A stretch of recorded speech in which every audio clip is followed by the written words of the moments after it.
Friends ಎಲ್ಲರೂ ಹೇಗಿದ್ದೀರಾ? ಎಲ್ಲರೂ ಚೆನ್ನಾಗಿದ್ದೀರಾ ಅಂತ ಅಂದ್ಕೊಂಡಿದ್ದೀನಿ. ನೋಡಿ ಇವತ್ತು ನನ್ನ ಮಗನ ತೋರಿಸ್ತಾ ಇದ್ದೀನಿ. ಅವನು ಎನಿಮಲ್ದು ಮಿಮಿಕ್ರಿ ಮಾಡ್ತಾನಂತೆ. ಸ್ಟಾರ್ಟ್ ಕಸಿಸ್. Cat.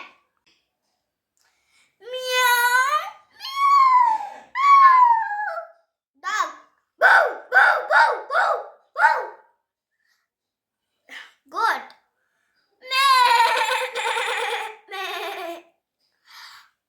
Cow.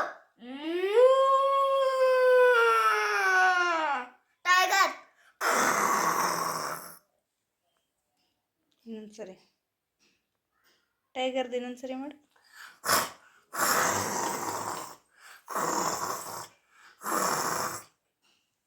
ನೋಡಿ ಅವ್ನು ನೋಡಿ ಉಳು ಮಾಡ್ತಾ ಇದ್ದಾಳೆ. ಯಾವುದಮ್ಮ ಮಾಡು. ಹಾಂ ಮಾಡು. ಹೆಂಗೆ? ಆಮೇಲೆ ಟೈಗರ್ ಹೆಂಗೆ? ಟೈಗರ್ ಹೆಂಗೆ ಮಾಡ್ತಾರೆ? ಹೇಗನ್ನಿಸ್ತು ಒಂದು ಮಿನಿ ಲಾಗ್? ಇಷ್ಟ ಆದರೆ ಲೈಕ್ ಮಾಡಿ, ಶೇರ್ ಮಾಡಿ, ಹಾಗೆ ಸಬ್ಸ್ಕ್ರೈಬ್ ಮಾಡ್ಕೊಂಡು ನೋಡಿ. Thank you.